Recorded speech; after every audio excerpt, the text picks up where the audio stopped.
You don't know how great I am. You don't know how great I am. I am what I am, and I am free. You don't know how great I am. Yo, check this. I might not be what you want me to be, so you might not see what you want to see. But if you got a minute, listen to what I gotta say, cause it's a brand new year and it's a brand new day. See, there's a gap between my culture and the life that I lead, so some will call me an apple, and some a bad seed. They have no idea how my heart will bleed. Their words and attitudes are things I just don't need. You don't know how great I am. I am what I am, and I am free. You see, I'm proud of who I am, and I'm proud of where I'm from. Those ones spreading racism, they're just fucking dumb. Now, if you're looking at my life and you say I've assimilated, to simplify things, just a little more complicated. See, I'm a modern day native with a modern day life. I have modern day problems and modern day strife.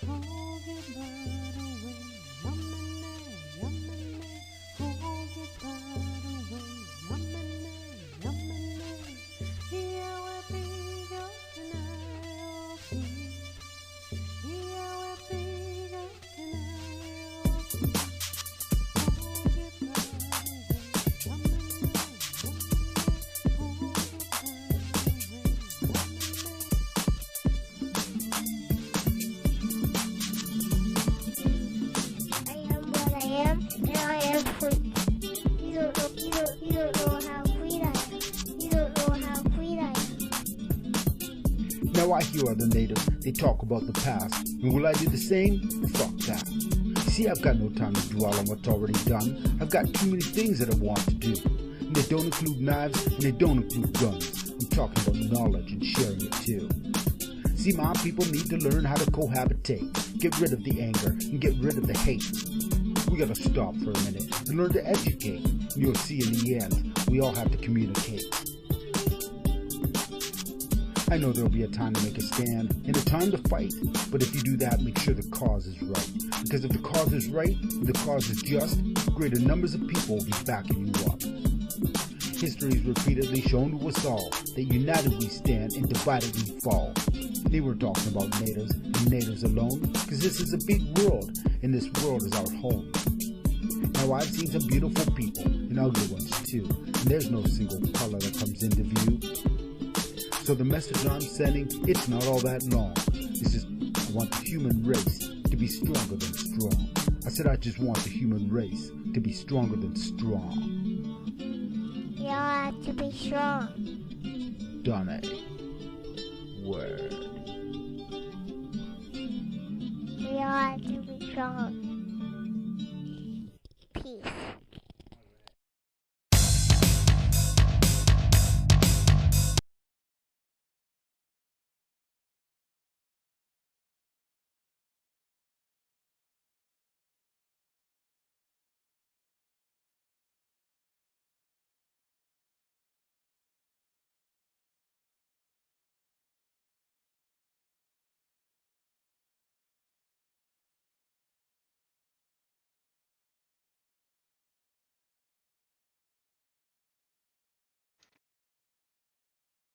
Sigurli swagwag, gala hindi niyo gats, wagi sli wagi, niwa kitaloda, onita ngwe wenege, ani bojo dansei, okinapi, how, yanko, yokodonos. Now I hope everyone can hear me. So today it's just going to be basically a relatively short stream in comparison to some of my previous ones.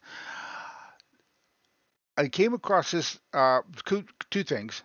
First of all, I wanted to share an update because I know that I've talked about Wetsuweten before, and some people may not have seen it, may not be aware of it, or may not understand what's transpired on the the traditional lands of the Wet'suwet'en. So what's happened just this a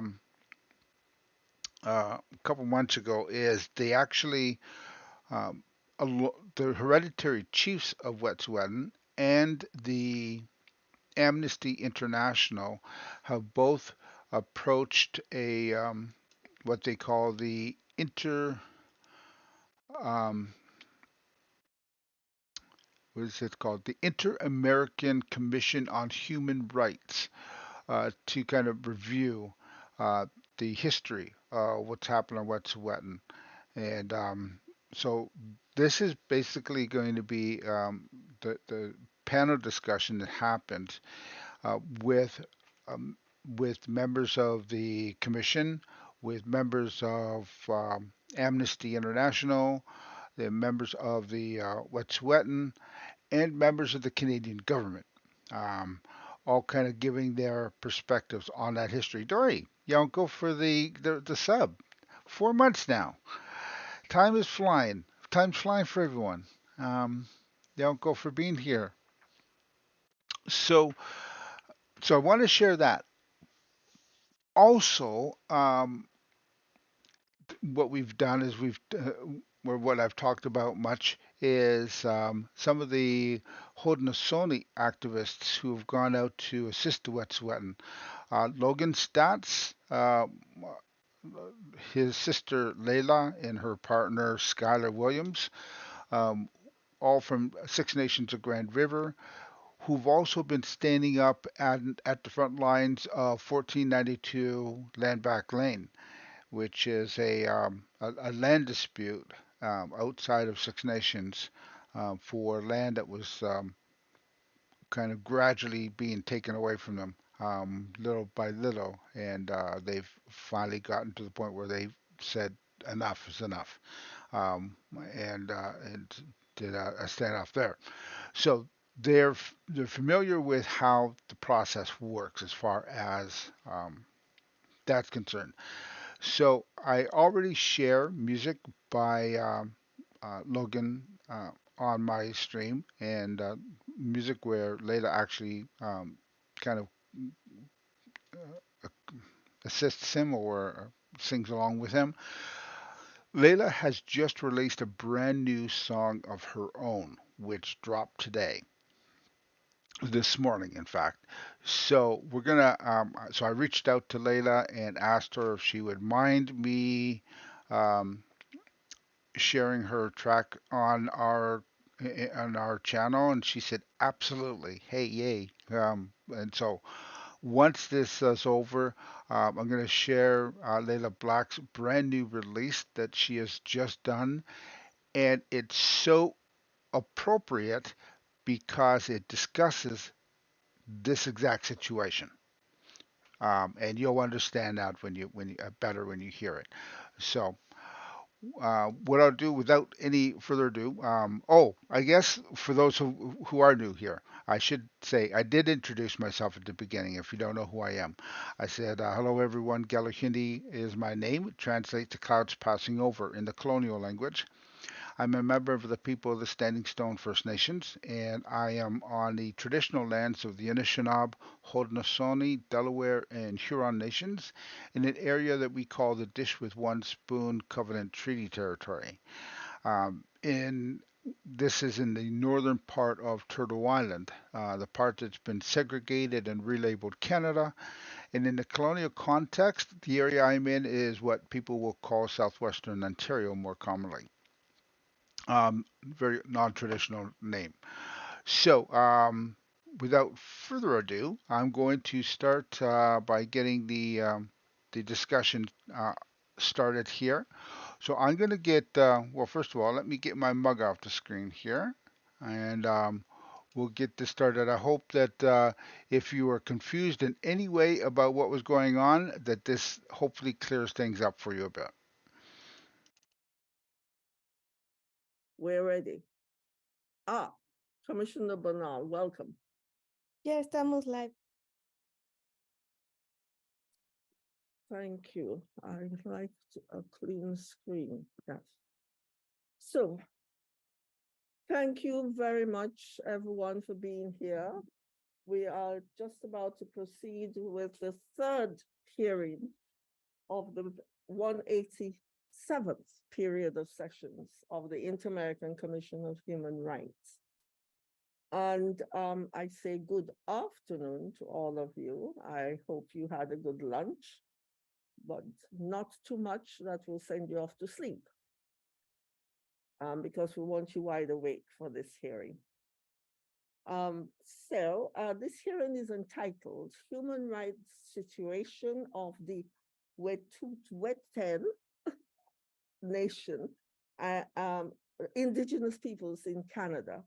And it was requested by the Wetsuweten Nation and Amnesty International. Please forgive me if I pronounce it very badly. My name is Margaret May McCauley, and I'm presently the president of the Inter-American Commission of Human Rights and the country rapporteur for the esteemed state of Canada. I am joined in this panel of the commissioners by the first vice president and the rapporteur for the rights of Indigenous people, my sister, Commissioner Esmeralda Arosemena de Trotino, and my brother commissioners Joel Hernandez and Carlos Bernal. And also with by the executive secretary, Tanya Renou, and the assistant executive secretary for monitoring, Maria Claudia Polido, and the special rapporteur on economic, social, and cultural and environmental rights, Soledad Garcia Munoz, and the special rapporteur for freedom of expression, Pedro Vaca, and also by a number of members of the Secretariat of the Inter-American Commission of Human Rights. This hearing was requested by the, oh, I lost my space, was requested by, I'm sorry, by the organization for the Wetsuweten Indigenous Peoples of the province of British Columbia, and as I say, Amnesty International. And I greet you all, in including our esteemed ambassador of Canada, Hugh Adzett, who is well known to all of us in the commission. We are hoping to complete this hearing in the predicated time. So let me inform you of the distribution of time among all participants. Civil society will have 20 minutes as the requesters. The state will have 20 minutes to respond to the requesters' comments, and the Inter-American Commission panel also 20 minutes. Thereon after, the civil society will have 12 minutes to reply, hopefully, if we're in time, to the comments made, and the state will also have 12 minutes to reply. And the Inter-American Commission panel, 6 minutes to close. I should say that I also send our warmest greetings to all those here present and to those who are also present online, watching and witnessing the proceedings. Let me, for their information, just mention the objective. It is for civil society to submit information on the construction of a gas pipeline in ancestral territories of the Wetsuweten indigenous people, in violation of the rights of consultation and consent of the ancestral authorities, and the criminalization of their opposition to this project. With that, I invite civil society to commence with their comments and take the floor. Thank you. Thank you very much. Good afternoon, distinguished commissioners, Ambassador Adset, and anyone else who's joining us this afternoon. I am joining you from the unceded territory of the Algonquin and Anishinaabe people in Ottawa. And on behalf of our delegation today, I wish to thank the Inter-American Commission for your timely attention to the severe violation of Indigenous rights in Canada. My name is Kati Nivyabandi, and I serve as the Secretary General of Amnesty International Canadian English-speaking section. And we're here to bring to your attention the criminalization, the harassment, and the surveillance experienced daily by the Wet'suweten Nation as they defend their unceded ancestral territory from the construction of the Coastal GasLinks pipeline. Distinguished commissioners, it must be noted that all 5 Wet'suweten clans oppose the pipeline's construction. Nevertheless, this construction is proceeding without the free, prior, and informed consent of the nation's hereditary chiefs, in violation of Wet'suweten law, Canadian law, and Canada's international human rights obligations. With me today are 4 speakers who will share first-hand accounts and analysis on this acute crisis. You will hear from Wet'suweten Hereditary Chief Namox and Slado, Wing Chief of the Cassia House, Gidmitten Clan, both from the Wet'suweten Nation, as well as from Mary Capron and Belisa Guerrero from Amnesty International. And I will now give the floor to Mary Capron, who will start by detailing for you how the violence, surveillance, and criminalization experienced by the Wet'suweten Nation infringes on their human rights. Thank you for your attention. Distinguished commissioners, the Wet'suweten Nation face acts of violence, surveillance, and harassment from state authorities, the pipeline company, and the company's private security firm on a daily basis. The Wet'suweten have never sold nor surrendered their title to their territory. They are protecting their land against the construction of the Coastal GasLink pipeline. If construction is completed, the pipeline will divide Wet'suweten territory into 2. The Wet'suweten hereditary chiefs are the authorities of the nation according to Wet'suweten law and as affirmed by the Supreme Court of Canada's Delgamuukw-Gisdaywa decision. The hereditary chiefs oppose the construction of the pipeline on behalf of the nation. They proposed an alternate route for the pipeline. However, the company rejected it. The hereditary chiefs made their opposition known to the company and to the government of British Columbia. However, instead of accepting this, the company and the provincial government entered into benefit agreements with the Wet'suweten Indian Act band councils, even though these councils are not the authorities of the Wet'suweten Nation. The Wet'suweten hereditary chiefs have called for a stop work order on the pipeline and have issued eviction notices to the pipeline company. Nevertheless, pipeline construction is proceeding without the nation's free, prior, and informed consent. Construction of the pipeline seriously degrades Wet'suweten jurisdiction and the nation's control over its territory. In December 2019, the British Columbia Supreme Court granted the pipeline company an injunction. This injunction prevents anyone from blockading the road to stop pipeline construction in Wet'suweten territory. The injunction includes enforcement provisions, meaning that Wet'suweten land defenders can be arrested for approaching pipeline construction sites and blockading the road, even though these sites are located on the nation's unceded territory. Operating under the injunction, the governments of Canada and British Columbia and the pipeline company have harassed, forcibly removed, and criminalized Wet'suweten land defenders. In 3 large-scale police raids, over 70 land defenders were arrested and detained. During these raids, the Royal Canadian Mounted Police were equipped with military assault weapons, helicopters, and dog units. They operated together with the pipeline company security to destroy buildings and desecrate ceremonial Indigenous spaces. Arbitrary arrests and detentions of Wet'suweten people and land defenders continue on a regular basis, targeting the Gidimt'en checkpoint. In July 2022, the British Columbia government decided to prosecute land offenders with criminal charges for allegedly defying the injunction. Various Wet'suweten land offenders will stand trial later this year. they may be incarcerated if found guilty. The Wet'suwet'en have filed a lawsuit against the Royal Canadian Mounted Police, the pipeline company, and its private security for harassment, intimidation, and collusion. We regret that Canada has not signed the American Declaration on the Rights of Indigenous Peoples. At the same time, while both Canada and British Columbia have passed legislation to implement the United Nations Declaration on the Rights of Indigenous Peoples, this has not benefited the Wet'suwet'en Nation in any significant way. Further, the United Nations Committee on the Elimination of Racial Discrimination has made recommendations to Canada on 3 separate occasions regarding the situation of the Wet'suwet'en Nation.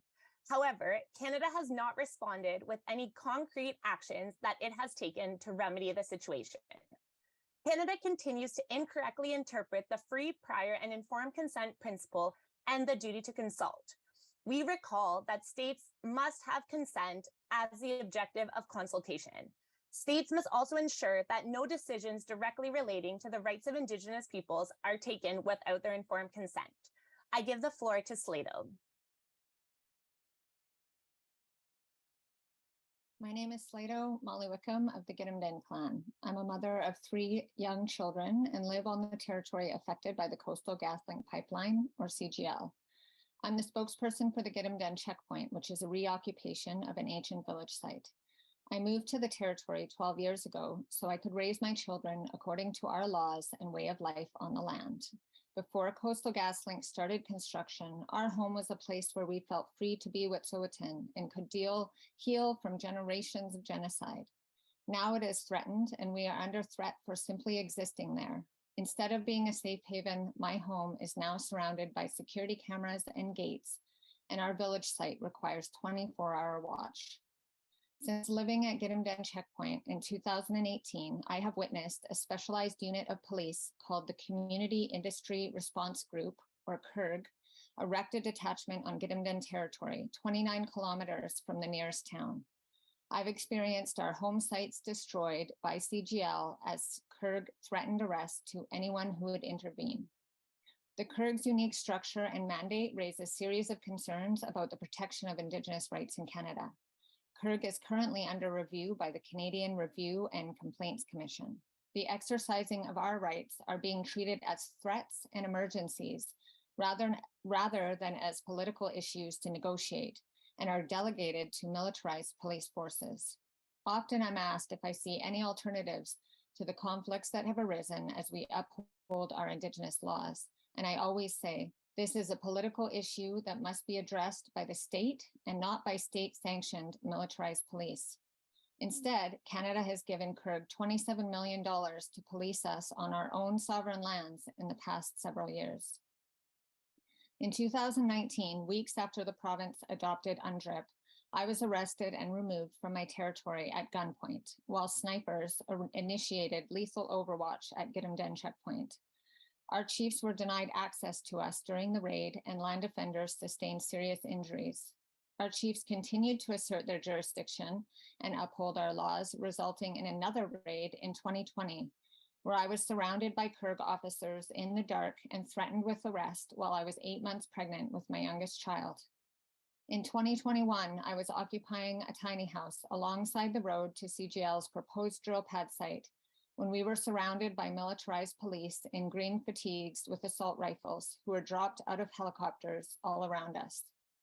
They cut the internet, trained their snipers on us from behind buildings and heavy machinery, and used an axe and then a chainsaw to illegally break down the door without an arrest or search warrant. After 56 days of upholding our law and defending our sacred headwaters, I stared down the barrel of a semi-automatic weapon while the dog snarled and whined, and was once again removed from my territory. Spent 5 days in 7 different jail cells in 3 different towns. Down the hill, our chief's daughter experienced the same use of violence against her, and the log cabin that was built for her was burnt to the ground under the watch of CIRG. Today, I cannot live at the village site because of the heavy surveillance, threat of violence, and arrest from police, and the harassment of CGL's private security firm, Forsyth. Forsyth is staffed by mostly ex-members of the Royal Canadian Mounted Police or other state agents. Forsyth sits outside of our village site 24 hours a day, 7 days a week, and films everyone coming and going. My whereabouts is tracked by Forsyth security at every entrance and exit to our village site. I am deterred and prevented from accessing our sacred and spiritual sites because of my bail conditions from 2021 that say I cannot be anywhere on my territory except to travel on the road to and from my home unless I'm engaged in a cultural activity. This gives police the discretion to determine what our cultural activities are or aren't. If I am traveling on the territory to pick medicines, harvest meat for my family, or simply to stop and let my children use the bathroom, private security is filming me and refuses to leave. It has been years since my children have had the pleasure of celebrating a birthday on their own territory without police presence, surveillance, and harassment of their guests. We cannot harvest, do ceremony, or even gather as community without constant police presence, surveillance, and harassment, and we are denied the ability to monitor the work being done by the pipeline. The police regularly patrol my home, which is nowhere near the pipeline right away. I wake up some mornings and they're sitting in my driveway.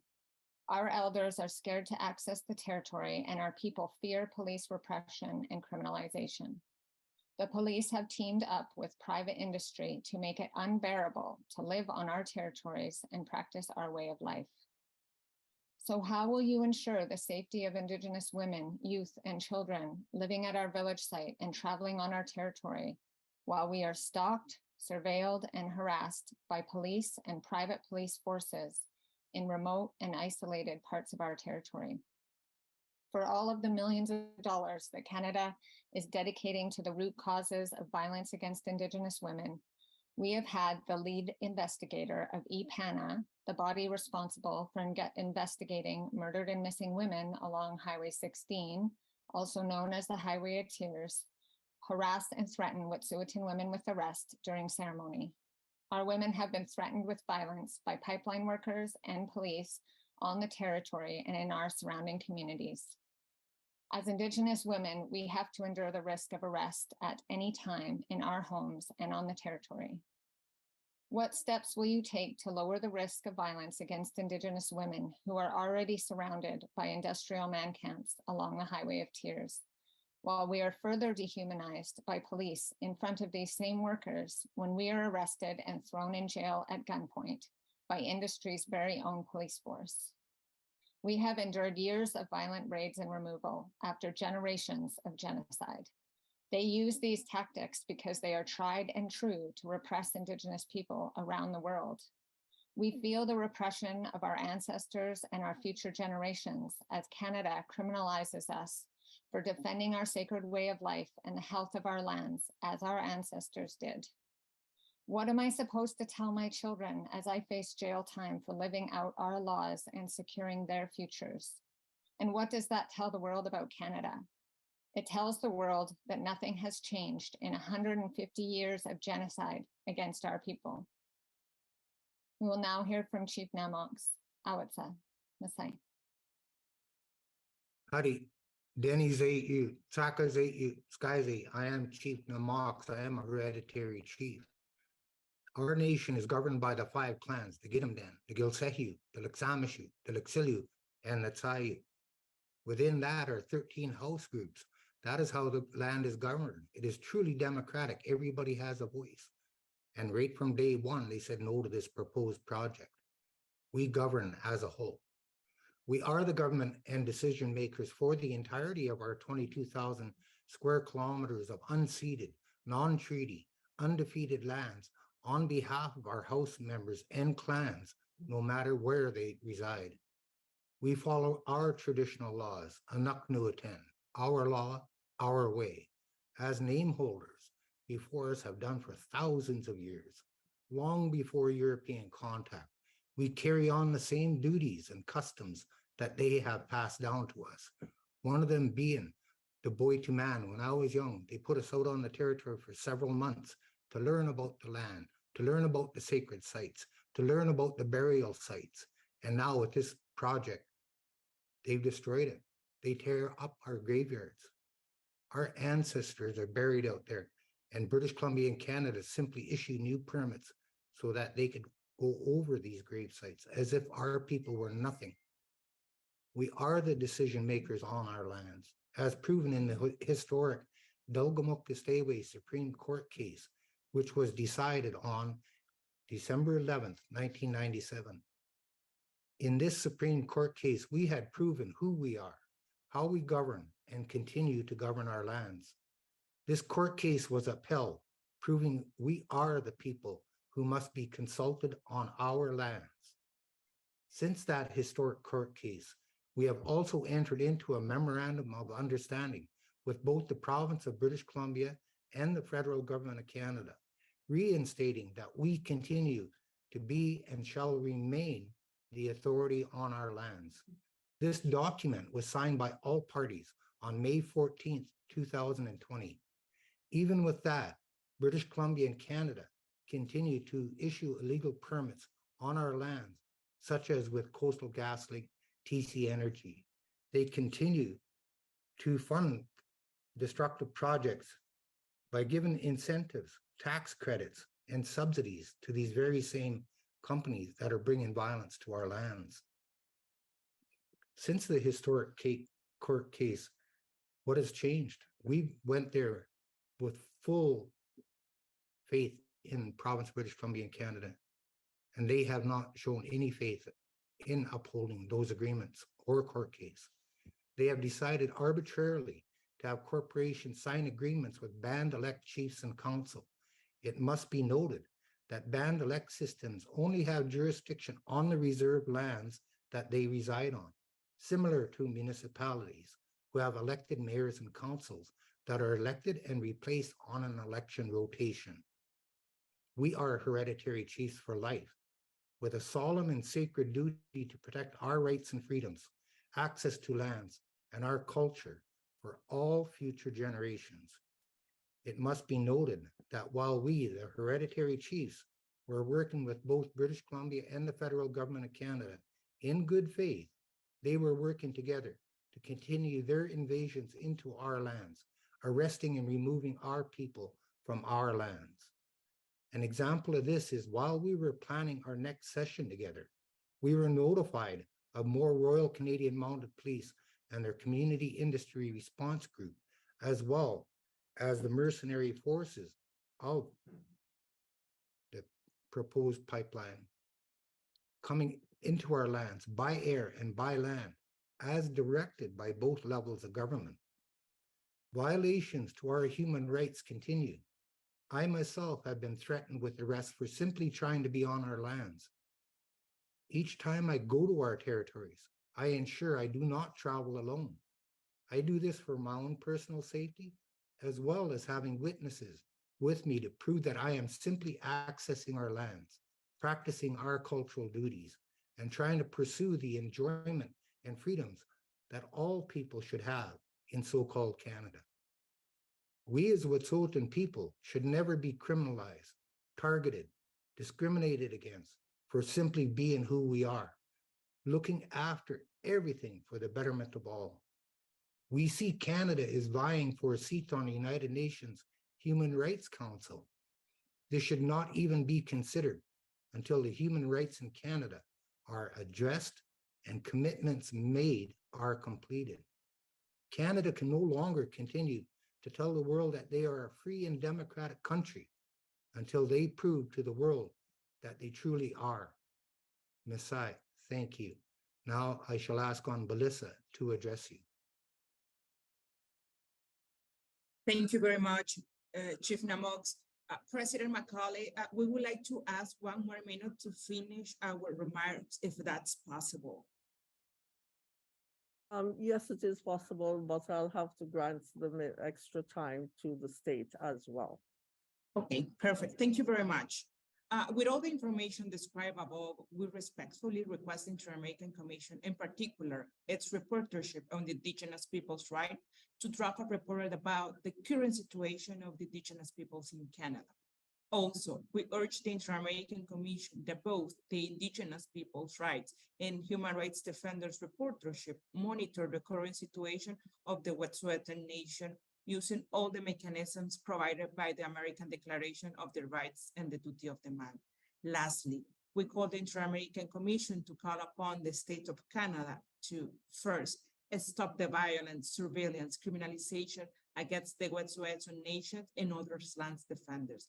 Two, cease the construction of the Coast Gas Line pipeline until free, pure, and informed consent is obtained from the Wet'suwet'en Nation in accordance with international human rights standards by following the full and adequate discharge of duty of consent. Three, drop the criminal charge against the Wet'suwet'en Nation and other land defenders. Four, prevent and duly investigate the allegation of surveillance, measures, practice of arbitrary detention, and instances of excessive use of force against lands defender. And lastly, cease the forced eviction of the Wet'suwet'en Nation peoples and from their territory. Thank you very much. As it's very good management of time, Melissa. And good to see you again. Ambassador Hugh had said it is now your time to make your submissions to the commission. Thank you. Thank you very much, Commissioner. Thank you, Chair. Colleagues who haven't met me before and those who are participating today, my name is Hugh Adset. I'm the Ambassador and Permanent Representative of Canada to the Organization of American States based here in Washington, D.C.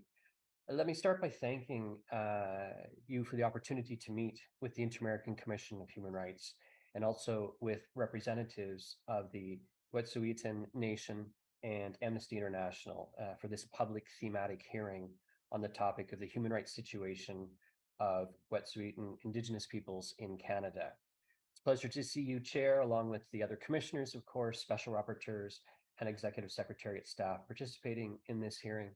An honor for me as well to meet with Chief Namox and with Slato Molly Wickham from the Wet'suweten Nation, and also with Melissa Guerrero, Mary Caprom, and Keche Nivyabande from Amnesty International. Chair, as you know, Canada strongly supports the work of the Commission, and we believe that this institution plays a vital role in the promotion and protection of human rights throughout the hemisphere. Public thematic hearings, such as the one that we're having today, serve as a key function in the inter-American human rights system, helping to ensure that voices are heard and perceived human rights challenges are brought to the attention of the Commission, stakeholders in the international community, and to the OAS member states involved, including to assist the latter in addressing any expressed concerns as may be appropriate. And we recognize that Canada, like all countries in the region, faces its own challenges. We are committed to advancing the promotion and protection of human rights of all persons. In particular, Canada recognizes that Indigenous peoples bear the scars of colonial laws and policies imposed on them over decades, if not centuries. The Government of Canada is more committed than ever to working with Indigenous peoples to renew our nation-to-nation relationships and chart a new path forward. The Inter-American Commission of Human Rights, including through its rapporteurship on the human rights of Indigenous peoples, also has an important role to play in fostering progress for all Indigenous peoples in Canada and across the Americas. This commitment to the Commission and to the human rights of all Canadians is what motivates our participation in today's hearing.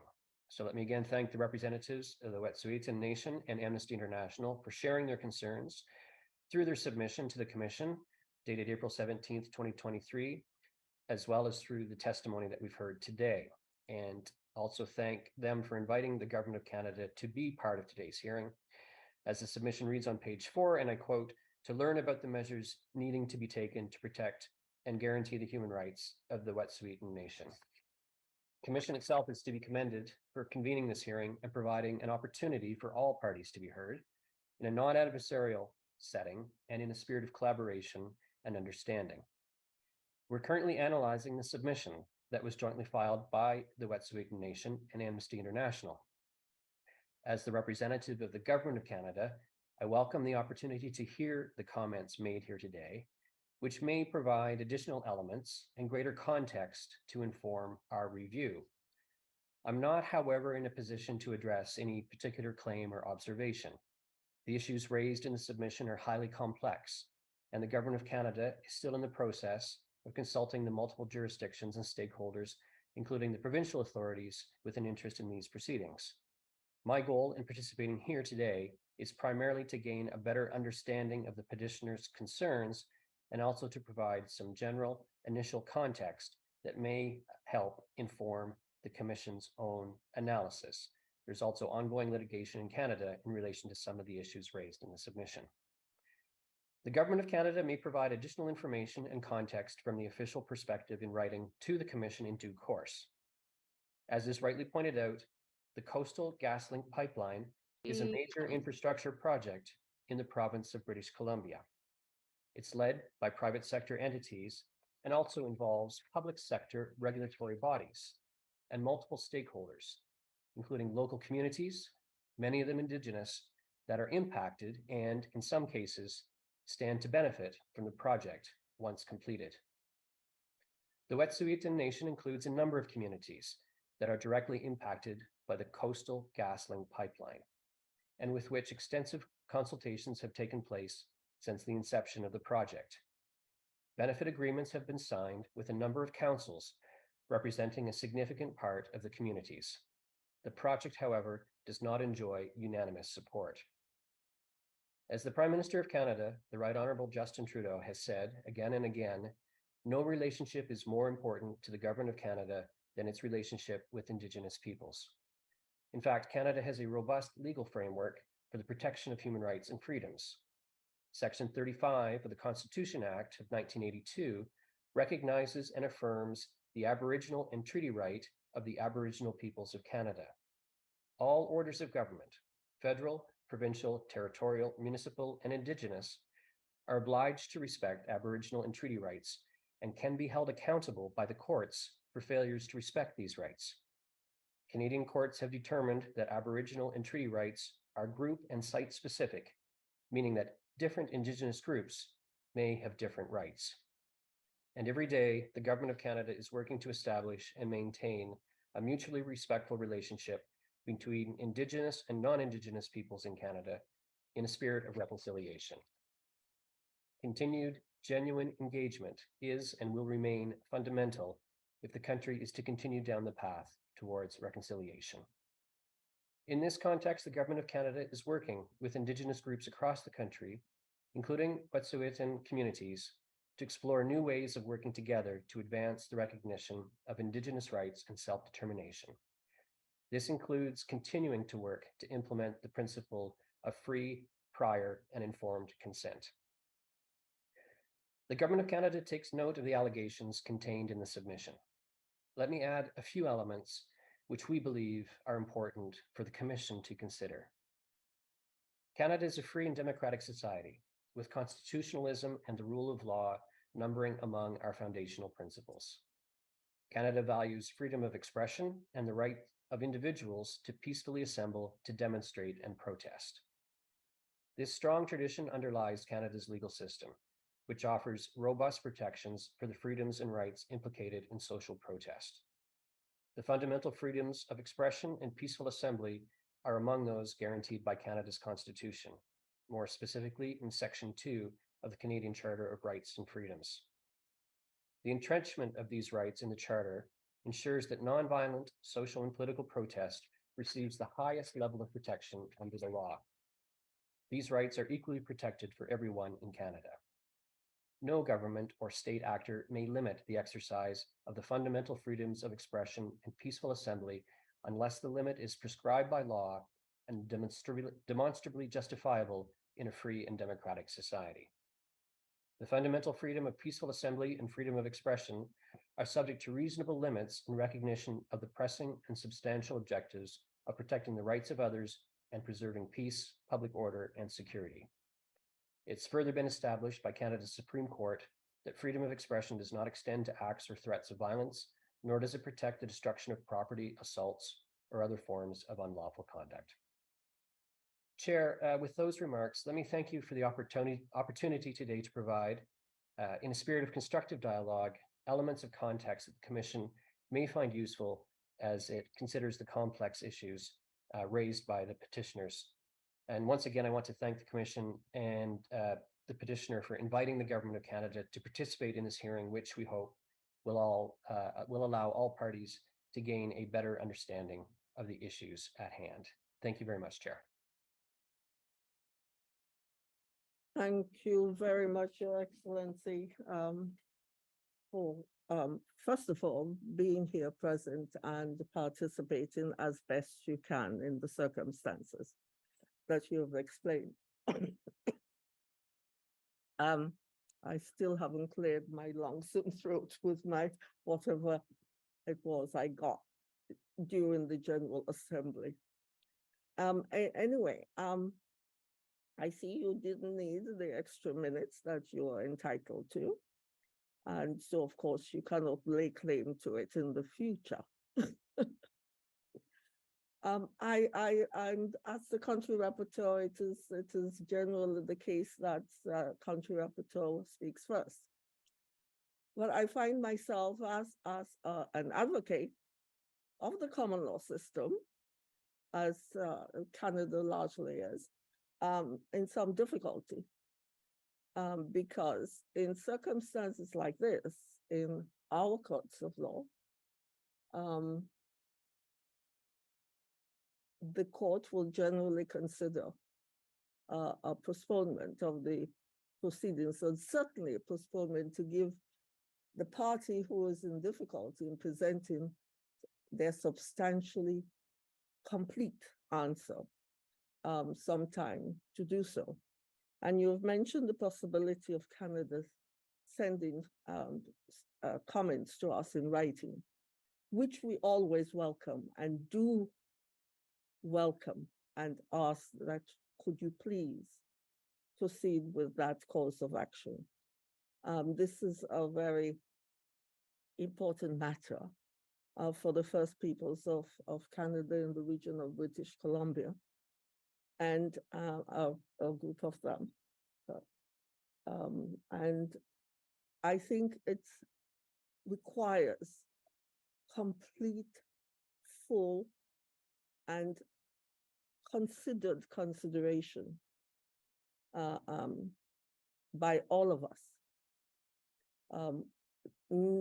and most especially by civil society themselves, who have presented their position here today, who I'm sure would like to see and read Canada's response to all the assertions that they have made.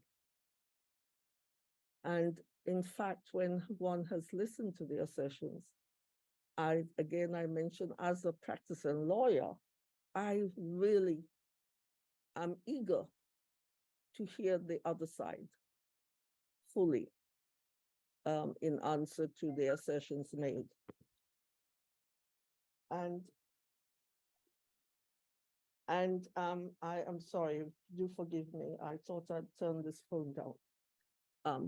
That's the problem of having 2 phones or 3 phones. So I do not wish to take up any more time.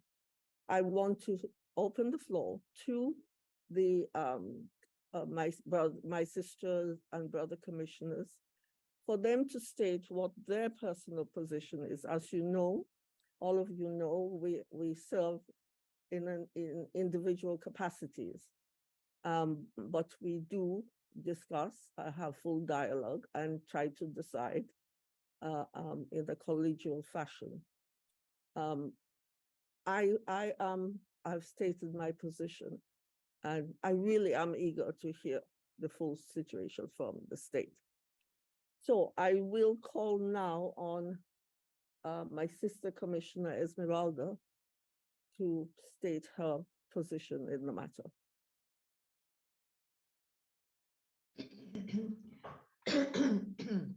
Gracias, Presidenta. Un saludo para todos y todas, a la representación del Estado, un saludo muy especial, pero como decimos ya somos muy conocidos. Y bueno, a la representación de los pueblos me cuesta decir el nombre y por eso prefiero no mencionarlo y no equivocarme, pero después de escucharles los testimonios, yo quisiera tener como relatora para los derechos de los pueblos indígenas tres aspectos que quisiera ver si los podemos escuchar de parte de sociedad civil igual del Estado. Hay un reconocimiento por parte de la Corte Suprema de los derechos de los pueblos indígenas. Pero por otro lado, hay otra decisión de la Corte, no sé, tiene que ser otra Corte, en la que se les impide precisamente ir a los lugares donde se está desarrollando el proyecto. ¿Cómo técnicamente, jurídicamente, eso puede estar sucediendo? Porque por un lado hay una posición de corte reconociendo derechos de los pueblos indígenas y otra que efectivamente no solo se les niega, se les impide precisamente cualquier tipo de acción. Entonces viene el otro punto. El efecto de eso es que se está utilizando el derecho penal para la persecución precisamente de las personas defensoras de esta posición de defensa del territorio en reclamo a la ley indígena que tiene y reconoce Canadá y que también resulta en contradicción como quienes están defendiendo el territorio son precisamente criminalizados, y aquí se nos ha dicho, lo más probable es que para este fin de año tengan decisiones de encarcelamiento, de condena por estos hechos. Y el tercer punto es este llamado que hace el embajador. Yo quisiera, como precisamente relatora para los derechos de los pueblos indígenas, tener una posibilidad de coordinación, de establecer este diálogo que nos permita identificar las limitaciones que desde los pueblos indígenas están viviendo al no estarse cumpliendo el tema de la consulta como elemento clave para los proyectos y el consentimiento. Aquí se nos ha dicho, el jefe Namox ha señalado que esos jefes hereditarios están opuestos al proyecto y que nunca han sido escuchados.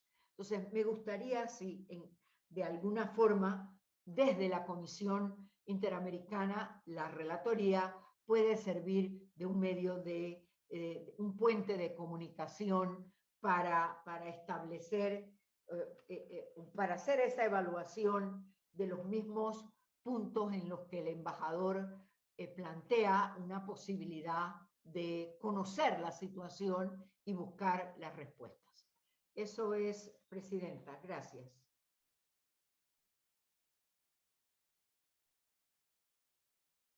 Thank you, my sister Esmeralda. Very good points from the rapporteur on Indigenous people. Thanks for your intervention.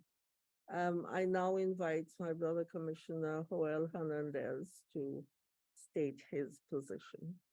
Gracias, muchas gracias, Presidenta, y saludo con mucho respeto a las representantes de las organizaciones de la sociedad civil aquí presentes y al embajador Hugh Atset, también mis respetos, y a ambos les agradezco su presencia. A mí me parece que esta es una audiencia muy importante y realmente celebro su realización.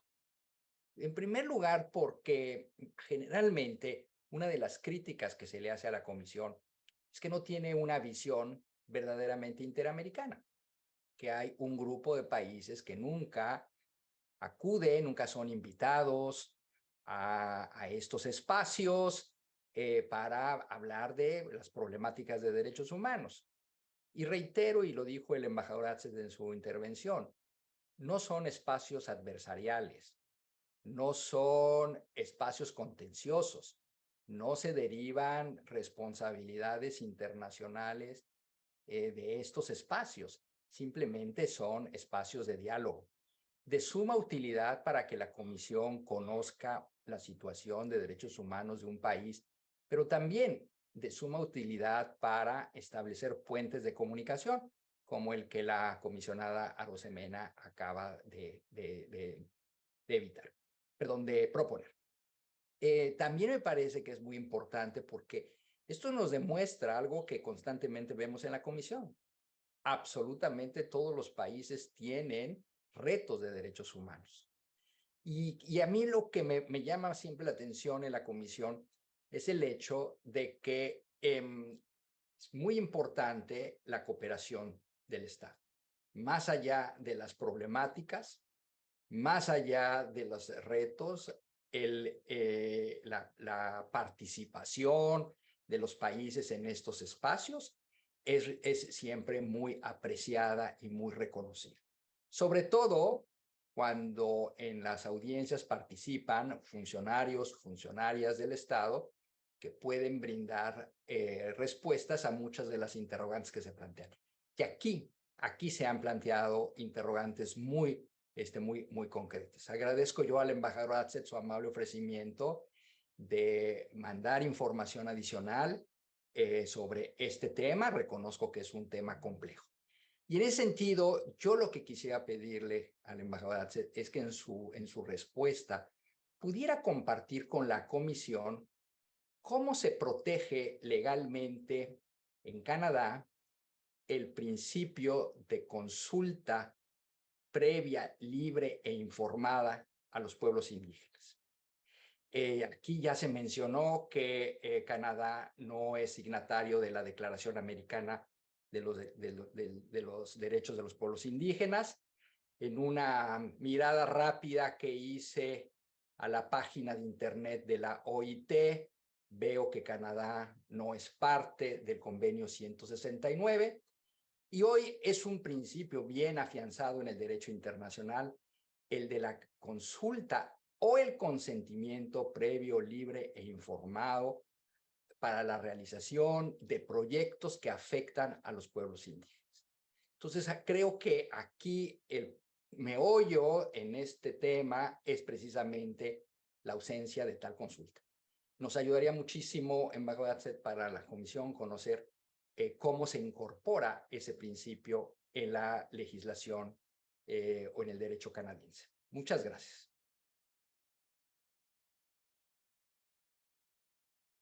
Very much, my brother. Well, and I now call on my brother Carlos Bernal, Commissioner, to state his position.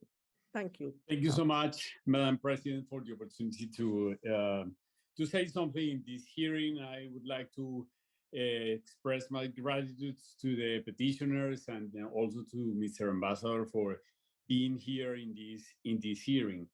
I have to confess that I feel, listening to what has brought to our attention, I have to confess that I feel, on the one hand, deeply concerned and also disappointed in this hearing. First, deeply concerned because of the caliber and the intensity of the allegations of violations of human rights, and also charter rights, because I know the Canadian Charter of Human Rights and know the standards, and some of the allegations here concerning detention, harassment by the police, surveillance, from my humble point of view, and without, of course, without considering the appropriate evidence, they violate even the Oakes standard of proportionality that the Supreme Court of Canada has set for the charter rights. So I am deeply concerned about this case. On the other hand, it is, and I have to say this honestly, it is disappointing that the state did not prepare a full response to the allegation. because no one is questioning that Canada in general has a constitutional democratic framework. The point is not that. This hearing is about whether the allegations are true or not, whether the state had a response, whether there is justification for the behavior of the police, and also whether there has been a respect or violation to the rights of the indigenous community in this specific case, and due to these infrastructure projects. So I would like to read the report sent by the state. Also, for the sake of due process in the dialogue, I would request my fellow commissioners to give the report to the petitioners and to grant them the right to reply, which is the fair trial in this case, an exercise of a trial in this case, and also to take seriously what my fellow Commissioner Hernandez said before, is that I don't have clarity concerning whether Canada actually respects the right to a consultation, to prior consultation, and in that case, what are the rules that apply?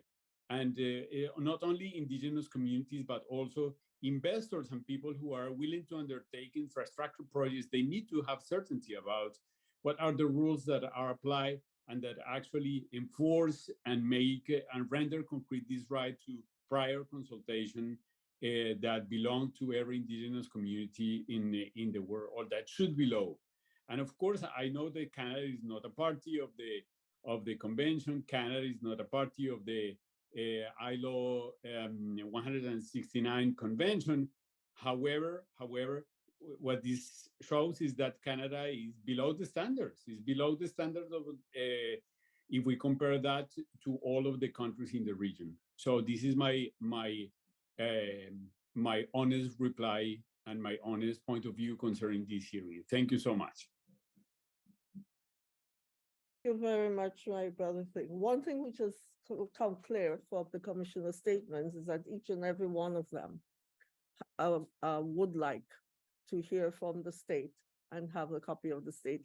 And my brother, Commissioner Carlos, it goes without saying that the civil society would have a copy of Canada, the respondent state's position in this matter, and they will have an opportunity to reply to it. And of course, the state would also have a like right to their reply. But I now invite the Executive Secretary, Tanya, if you wish to say something. Thank you, Madam President. And Tanya, before you start, if you consider any procedural step which we could use in order to advance this continuing dialogue, albeit from the state in writing, so that we can come to a full and fulsome information and receipt of information and understanding of the state's position and the civil society. Thank you. Go on. Thank you, Madam President. And I greet Ambassador Hugh Atzett and all the members of Amnesty International and also of the indigenous communities. I will defer my participation or my questions to the Redesca reporter, but I will suggest to send an Article 18 letter in order to have more information apart from the information that the requesters of this hearing offer to us. We can provide an Article 18 letter to the state with concrete more focused questions. In-depth questions. That's right, Madam President. That's the proposal that I may suggest. Thank you. Okay. Maria Claudia, anything? No? Soledad, where's Soledad? Oh, there you are. Acá estoy, señora Presidenta. Muchas gracias. Sumarme a las preocupaciones expresadas por los comisionados y a los saludos a la sociedad civil, como al Estado de Canadá, también representado en esta audiencia. Quería dejar constancia de que en el informe 2022 de la Relatoría Especial sobre los DESCA, precisamente pusimos el foco en este tema y expresamos nuestra preocupación por la falta de consentimiento previo, libre e informado de los líderes de la comunidad Wetsuweten. También por cómo este proyecto se realizaría bajo el Wetsuweten, el río Maurice, una de las últimas fuentes limpias de agua potable que queda en el territorio. Y en ese sentido pusimos este tema en el marco de nuestro análisis sobre Business and Human Rights, empresas y derechos humanos en Canadá. Al hilo de esto, yo quisiera preguntar de qué manera se están teniendo en cuenta los estándares internacionales e interamericanos sobre empresas y derechos humanos en el marco de esta situación. Por supuesto, ponernos a disposición para que sean tomados debidamente en cuenta y preguntar al Estado, como a la sociedad civil, si existe una evaluación del impacto social y ambiental de la construcción de este gasoducto, si se han tomado en cuenta estos estándares sobre empresas y derechos humanos y también de qué manera se están tomando en cuenta los impactos que el gasoducto y este tipo de medidas pueden causar en la generación de gases de efecto invernaderos desde Canadá. Sabemos que los pueblos indígenas tienen un rol fundamental para el combate del cambio climático y también quisiera traer a la audiencia ese tema y escuchar de ambas partes sus reflexiones al respecto. Muchísimas gracias. Thank you. I have to say with a bit red in the face that we've exceeded our time, the Commission, the only party to do so today. But I am aware that we have Special Rapporteur Vaca. Do you wish some time, Special Rapporteur? No? Now that is unusual for you. Thank you very much. Thank you very much. I now I'll call upon the states. I wouldn't add anything to what I say. I just live in expectation of what has been promised and what we will do. So I now invite the state, civil society, to make their comments, additional comments as they wish. 12 minutes, I believe.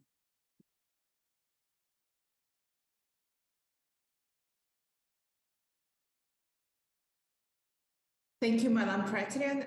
Slato and Chief Namok will address most of the questions right now. Thank you. Thank you very much, Chief. And who?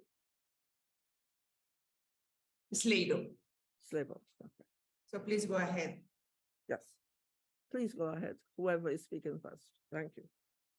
Yeah, I'd like to start off just by following up on a number of things that Canada had said. You know, they said it was a largest private investment in the history of Canada, and yet these are countries that actually have some of the worst human rights violations on the planet.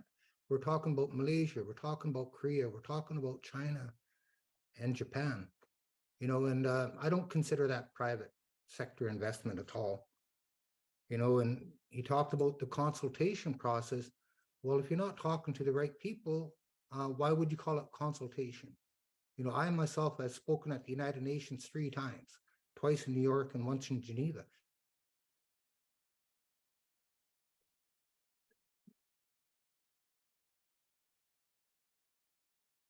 Oh, Chief was frozen.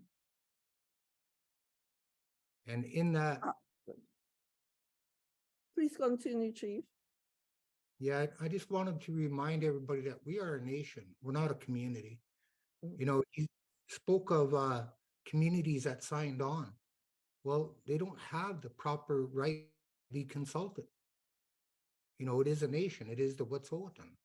You know, the bans, the reserve system was created to remove our people from the land.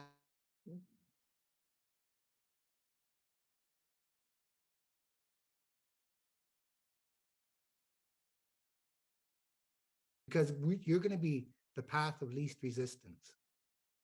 They're funded by Canada, so they will agree.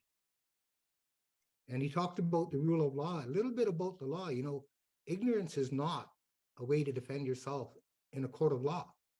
You can't ignore the truth. You know, and that is exactly what Canada is doing. We talk to them.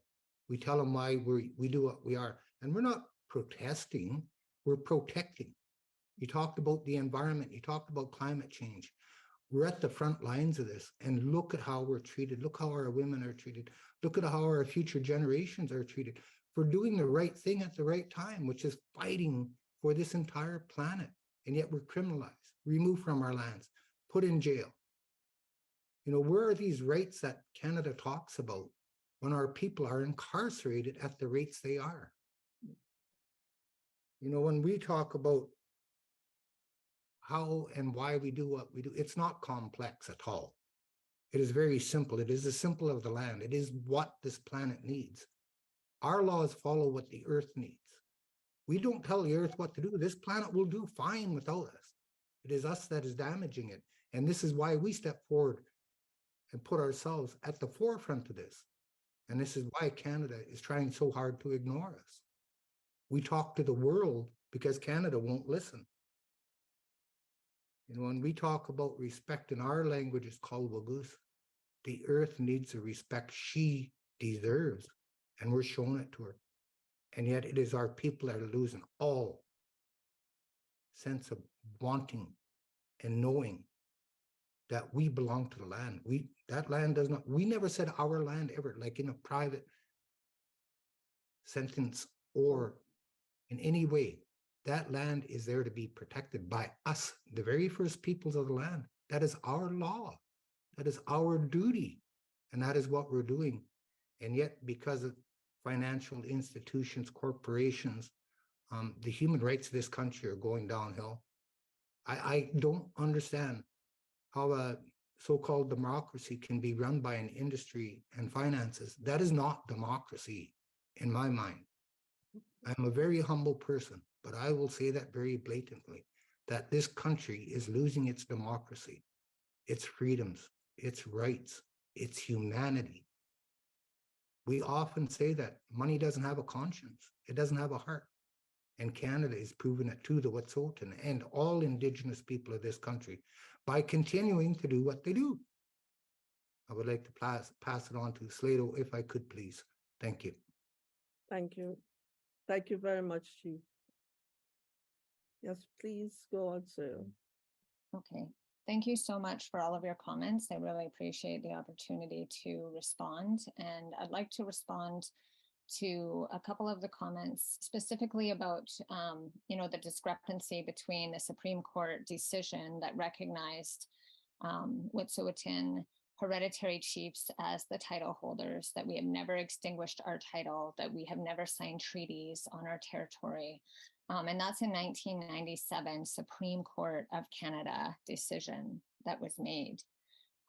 Shortly after that, it's through Freedom of Information, we found out that Canada and the province and other state arms of the state were meeting to discuss how to deal with the fact that we did receive, recognition of our title and how to repress the Wet'suwet'en people. And so the injunction that was given, I just want to give a bit of background on the injunction that was given by Justice Church in a lower court than the Supreme Court Delgamuukw-Gisdaywa decision. And during this, the injunction was brought against two individuals. Most of the clans in the Wet'suwet'en Nation and the hereditary chiefs did not have an opportunity to be involved in that injunction hearing, which again is in a lower court, a provincial court. But the test for a company like CGL getting an injunction is very low. All they have to do is prove irreparable harm. There's a balance of convenience, and this doesn't take into account Indigenous rights or human rights. In fact, Justice Church replied to the court in the hearing that this was not a place for those types of arguments and that they should be brought in a trial. It has been since 2018, and Coastal GasLink has not brought this issue to trial. They simply brought the injunction so that they could criminalize anyone who tried to stop the construction of the pipeline. And we have not seen a trial for the injunction. And this is a huge concern because injunctions are being used this way against Indigenous people to repress our rights, to dehumanize us all over the province of British Columbia and Canada. This is becoming a very grave concern to all of us. And I want to talk a little bit about this, the democratic country. And as Nemox had mentioned, the freedom of expression, that we can protest, but we are not protesters. We are Wet'suwet'en people.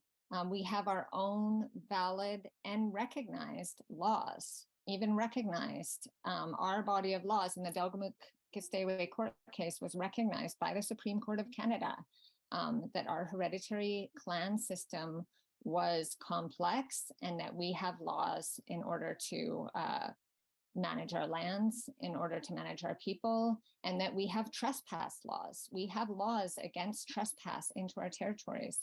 We also have specific and unique rights as Indigenous people, even within Canada's own laws, in international laws.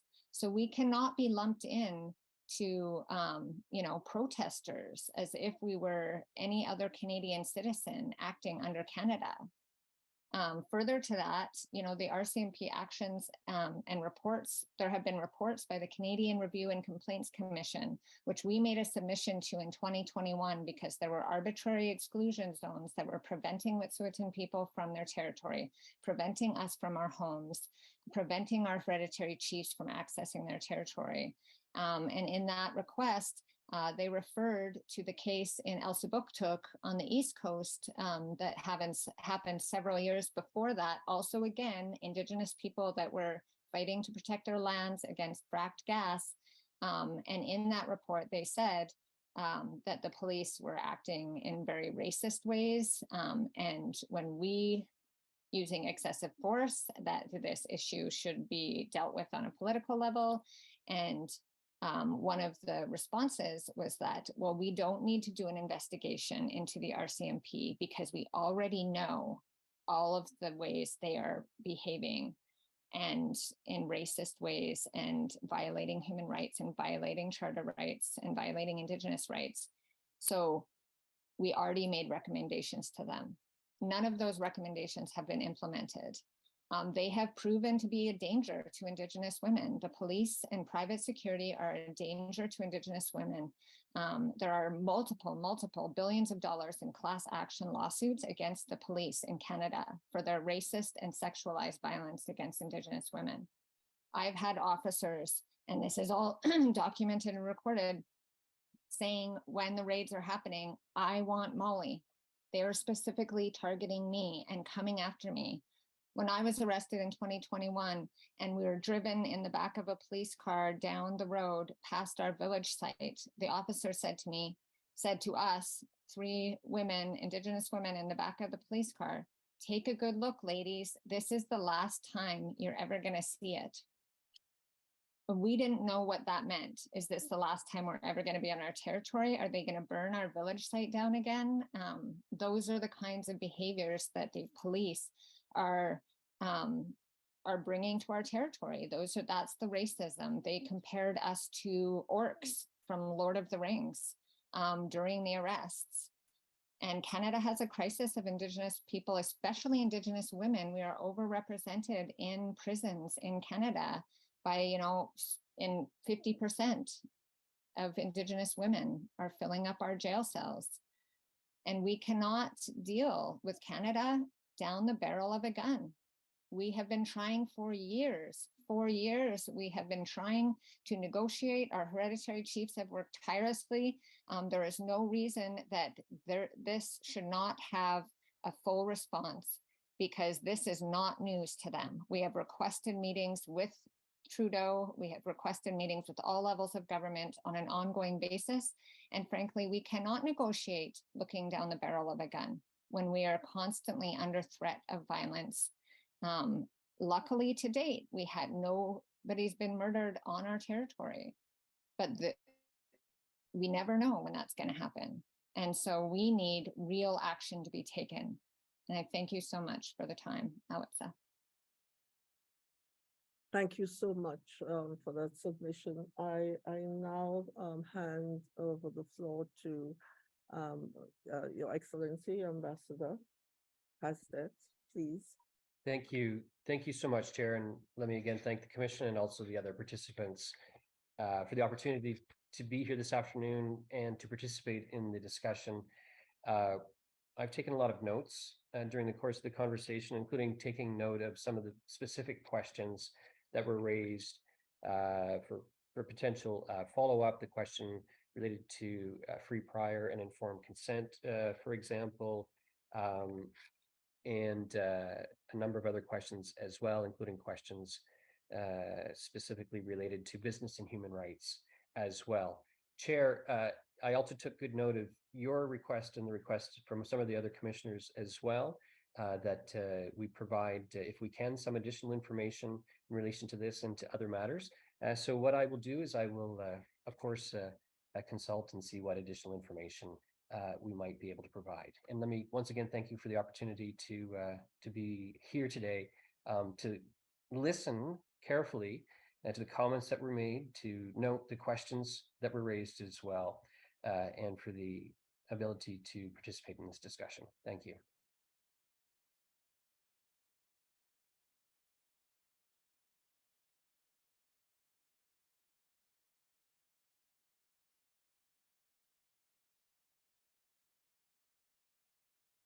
Maria, for points, because it was on and I turned it off. Thank you so much. It's for me now to close this hearing. But before I do so, I just want to make a comment based on what Sergio said, part of your reply just now.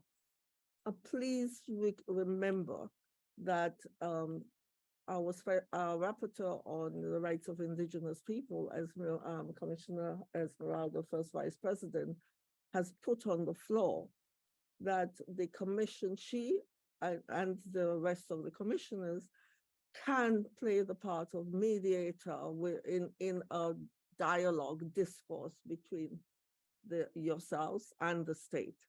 That is one mechanism which is open to the floor. And then the secretary, our executive secretary, mentioned sending an Article 18 letter to the state in which we will ask specific questions of the state. But this is not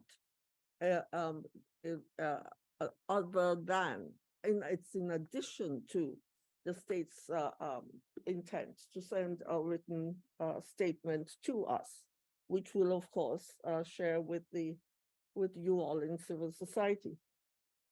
Well, I just wanted to add to our request this thing is because I am a little bit puzzled. As a common law lawyer, I'm puzzled.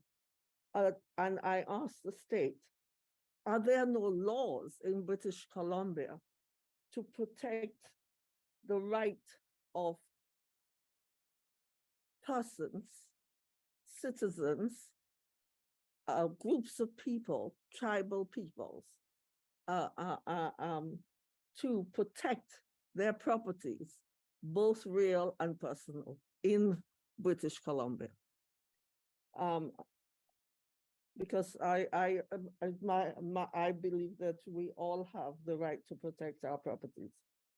And a question for civil society: did you appeal from this grant of the injunction by the lower court, the latter injunction by the lower court, which was granted by Justice, whatever his name is?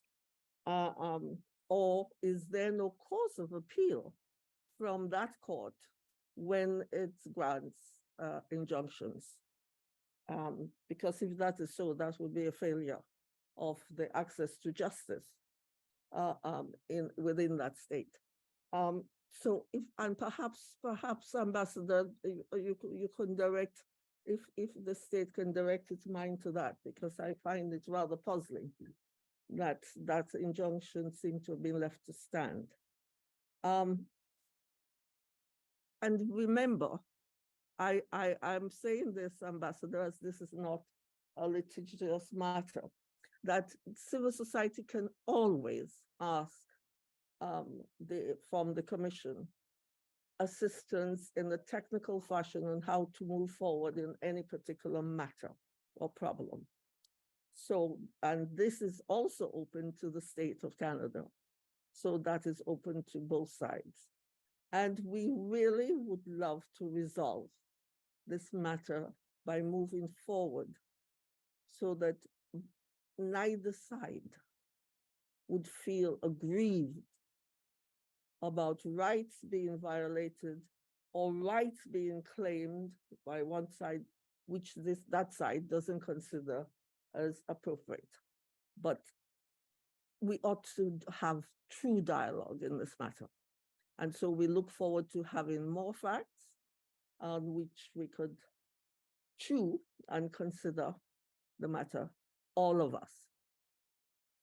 And with that, I thank all of you for being here.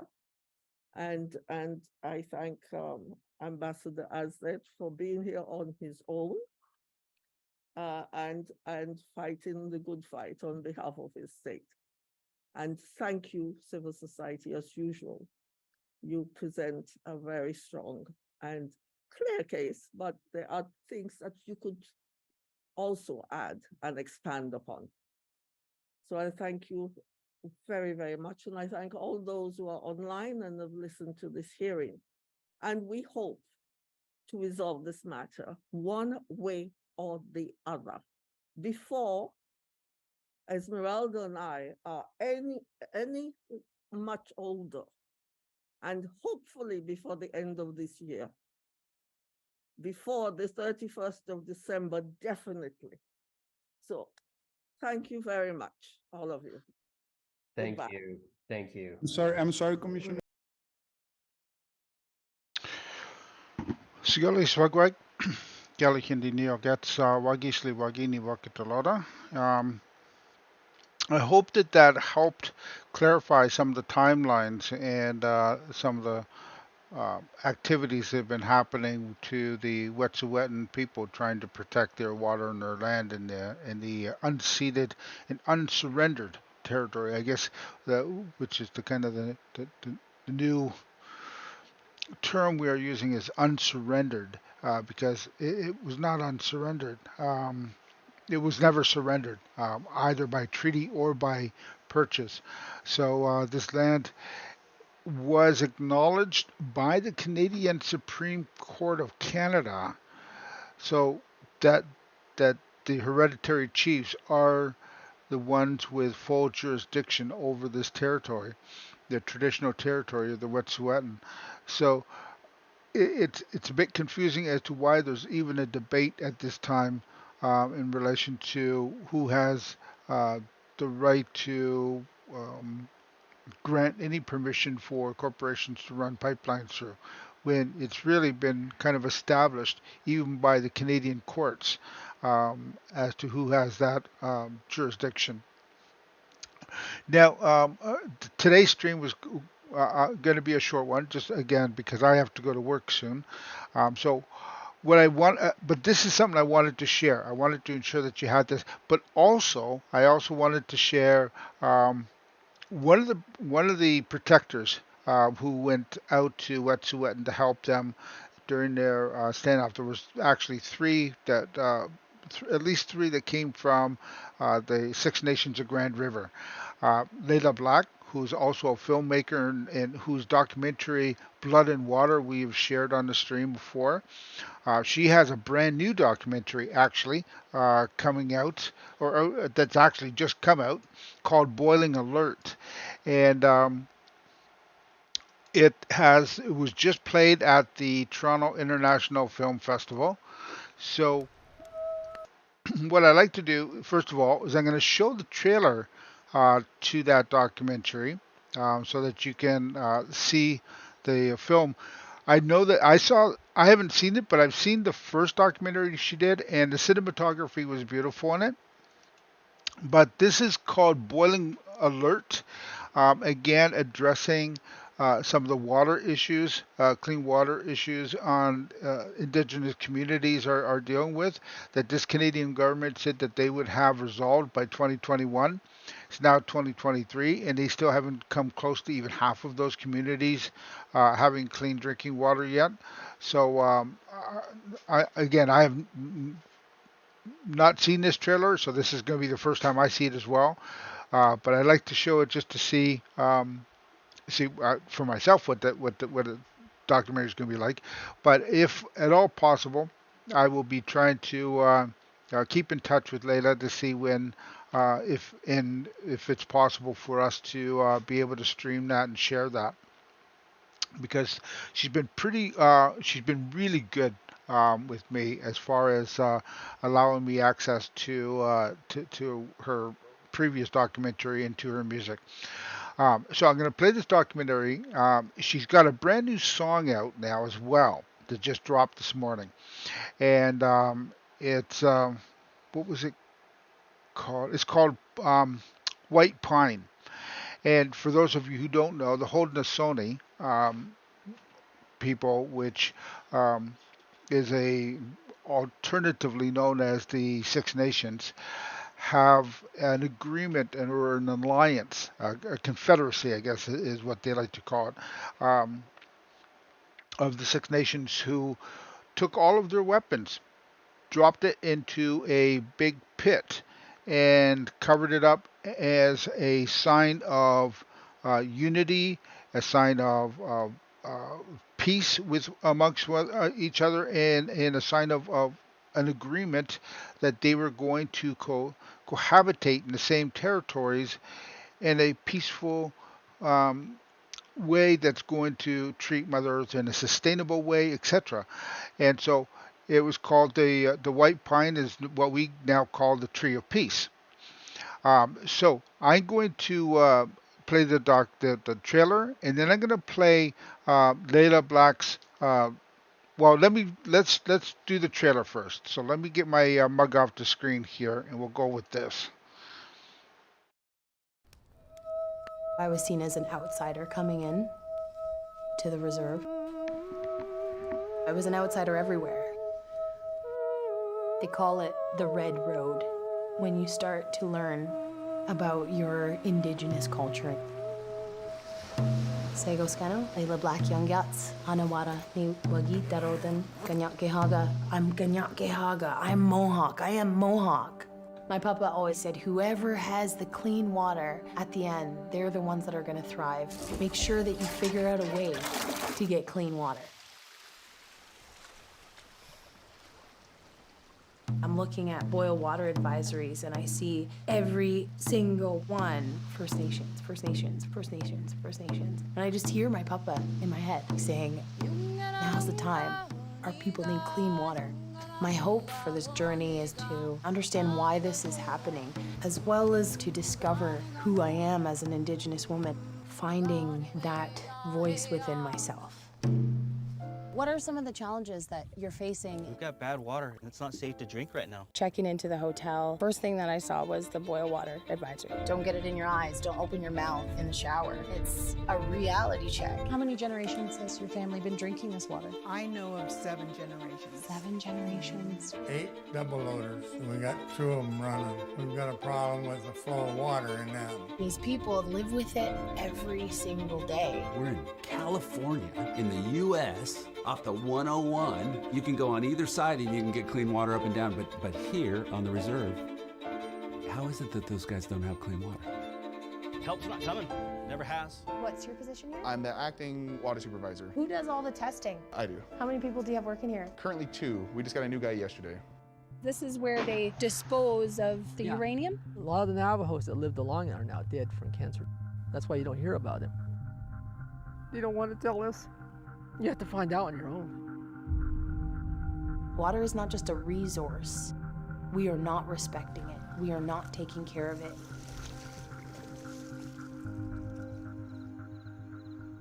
These things were told to me by the elders. Maybe in your time, you'll see this, you'll see that. I've been watching the earth and the vegetation and the birds, the insects. All of those things are telling me there are strange things happening. It's not like how it used to be.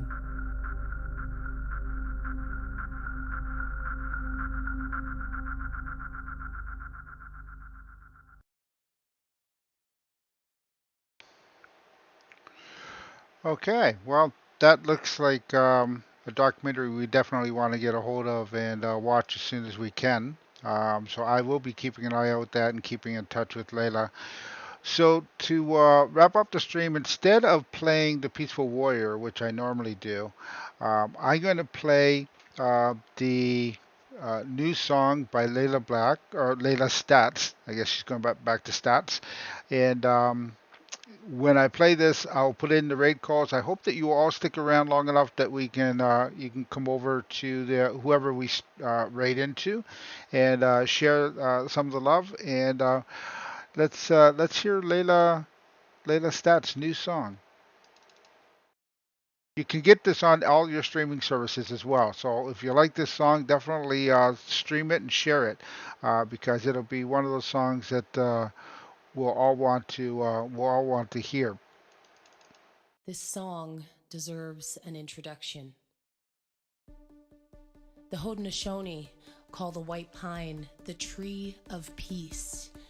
The peacemaker's journey tells the story of how our nations came together and buried their hatchets, buried their weapons underneath the roots of the white pine. I took this song with me to the Wetsuweten territory to defend the Wet'suweten, their sacred headwaters. I remember that moment standing on that bridge with matriarchs and elders and land defenders and chiefs and watching as hundreds of police mobilized against us. Coming up to the bridge, there was military greens across the side with sniper rifles, attack dogs pulling at their chains, helicopters overhead. And as I watched this wall of violence coming towards us, something inside of me said, Layla, sing.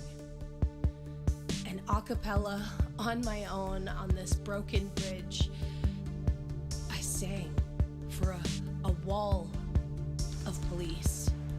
I sang, even if no one listened, I sang. White pine, I come in peace.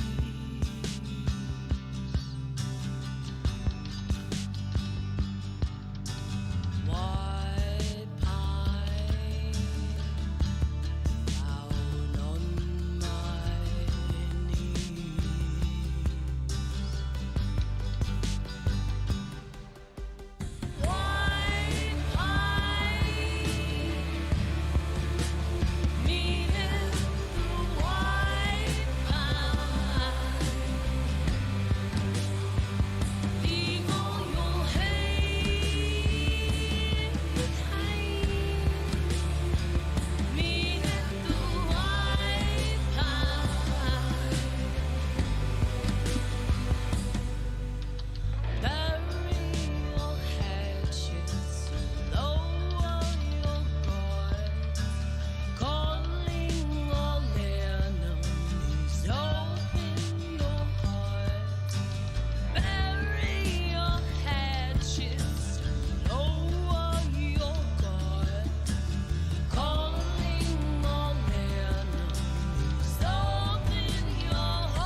pray with me.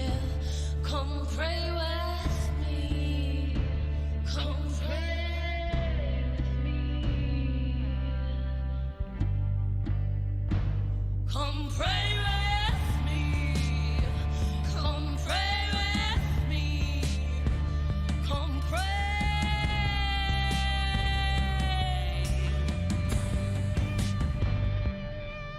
At the white pine, needed the white pine. At the white pine, needed the white pine.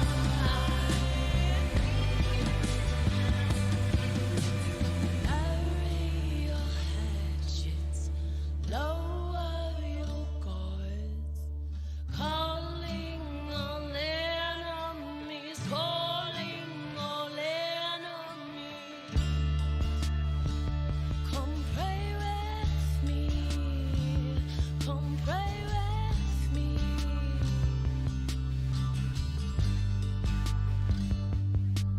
At the white pine,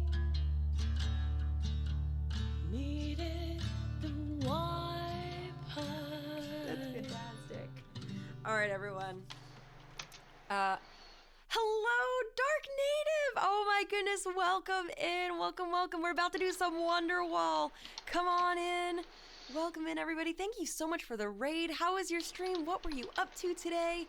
All right, everyone. Wonderwall is kind of one of those cheesy songs that people, she said the thing. Anyway, here's Wonderwall. People tend to, I don't